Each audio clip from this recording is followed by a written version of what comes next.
Taas tayo ng ating Panginoon. Kaya yan, ha? So, pag tayo naman ay sa ating community, ha? So, ang tanda ng pagpakumbaba pag sa community tayo, ba dito sa barangay Tuuan o dito sa barangay, sumusunod tayo sa batas. Batas ng ating community o kaya ng ating barangay. So, pag sumusunod tayo, ibig sabihin nagpapakumbaba tayo at mayroon tayong paggalang sa batas o kung sino mang otoridad. No? Kaya napakaganda, mga kaibigan. So, yan. No? So, yon ang inalimbawa ng ating Panginoon na siya'y nagpapakumbaba sa magitan ng ipinanganak sa sabsaban at yung pumasok siya sa Jerusalem, kanya sinakyan ay ang asno. No? So, doon natin makita na literal siyang nagpapakumbaba. In spite na pwede niya gawin, pwede siyang magsabi lang na hanapan niya ako ng napakagandang kabayo. No? So, balit ang ginawa niya, biserong asno ang kanyang sinakyan. So, yan. No? So, ibig sabihin na talagang pinakita ng ating Panginoon. So, dito isa sa tagpo. No? So, ngayon, sa pangalawang punto naman po, no? Yung sumakay si Lord sa biserong asno, sinapinan. Tapos yung iba naglatag ng balabal nila sa kalsada, iba nagputol ng sanga ng kahoy. Kaya sinelebrate natin yan kahapon. No? So, Domingo de Ramos, Palm Sunday. Kaya marami gumawa na yung dahon ng niyog na may decoration. No? So, yan. So, dahil yan, no? So, ibig sabihin na yung pattern niyan ay talagang dito sa Biblia. No? Na yung pumasok si Lord sa Jerusalem, kanyang sinapinan ng mga tao yung kanyang sasakyan, naglatag ng balabal sa daan, at naglagay, ang iba nagputol ng sanga ng kahoy. So, yun po ang nangyari. So, ngayon, sundan natin ang sunod na pangyayari. No? So, dito niya, no? Pagpasok ni Jesus sa Jerusalem, nagulo ang buong lungsod. Sino kaya ito? Tanong nila.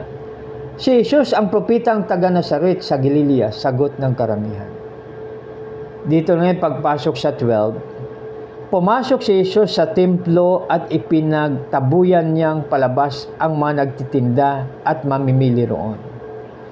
Ipinagtaob niya ang mamisa ng mga namamalit sa salapi at ang maupuan ng mga nagtitinda ng kalapati.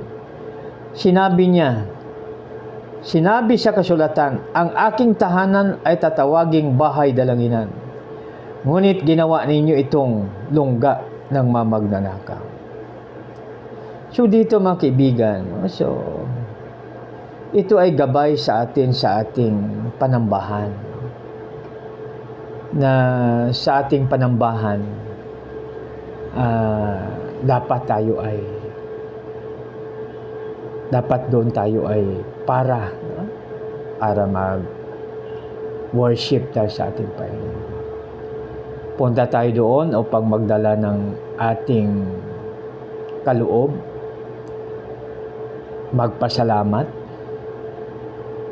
at magpuri sa ating Panginoon, sa kanyang kagandang loob sa bawat isa sa atin.